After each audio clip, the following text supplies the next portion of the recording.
Bem-vindo ao Direito em Foco.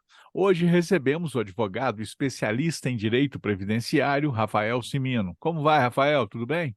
Beleza, Salim, como é que vai? Tudo bom? Prazer estar com vocês. Rafael, não é difícil encontrar uma pessoa que já esteja aposentada e que reclame sistematicamente que seu benefício estaria caindo. Direto, a gente escuta algumas pessoas falando algo do tipo assim: Fulano se aposentou com 4 salários e hoje recebe 2. Bom, e por aí vai, né? Então, isso procede, Rafael?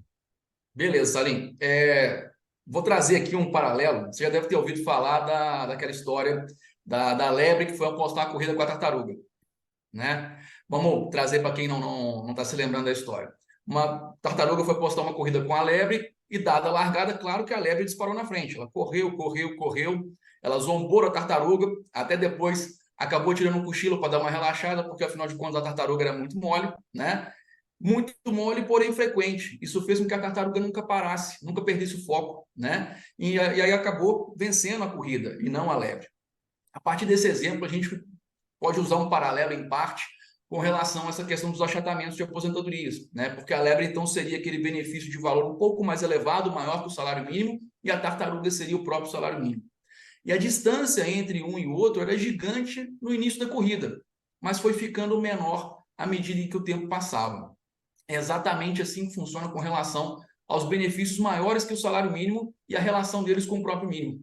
Os dois, então, eles precisam de ter uma correção monetária para poder, então, ter a reposição da inflação, ou seja, para manter o poder de compra deles ao longo do tempo. A questão é que o salário mínimo, em vários momentos da nossa história, ele teve uma correção maior do que a inflação. E aí que está a diferença. Se a gente voltar no tempo, por exemplo, aí, idos de 2008, 9, 10, 11, 12, nesses anos, por exemplo, a gente teve correções monetárias do salário, correções do salário mínimo muito maiores e quase o dobro da correção do benefício no valor acima do mínimo. Então, a diferença entre eles ia achatando ao longo do tempo, né? Isso aí repetidas vezes fazia gerar essa sensação de desproporção, né? E sobre esse ponto com relação à proporção X salários, quantos salários, essa proporção não existe, tá? E nem pode existir.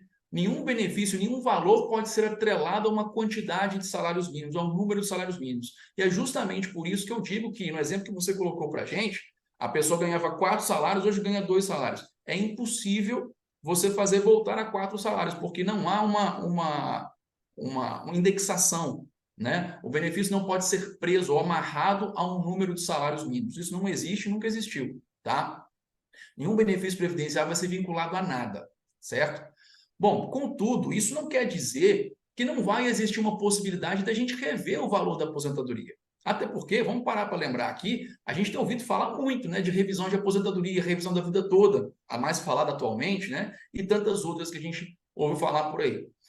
Ora, essas revisões só existem porque o INSS tem errado no cálculo dos benefícios, na hora de fazer a apuração dos valores dos benefícios, né? Isso quer dizer, então, que no exemplo que você trouxe para a gente, voltar para os 4 salários, provavelmente não vão voltar, mas às vezes a gente consegue dar uma melhorada no valor do benefício, às vezes em função de algum erro que o INSS possa ter praticado no ato de conceder a aposentadoria. Isso, além de melhorar o valor do benefício, então, pode ainda gerar valores atrasados para que o trabalhador venha receber, o aposentado venha receber.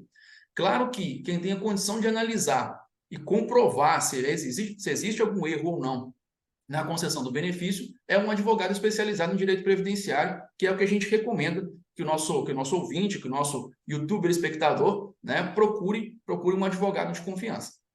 Ô, Rafael, muito bem, viu? Vale, muito obrigado pela sua participação aqui hoje, viu? Sempre um prazer, Salinha. Até a próxima.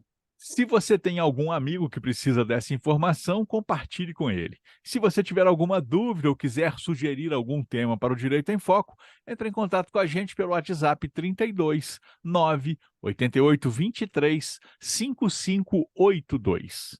Canal Bol, aqui tem conteúdo de qualidade.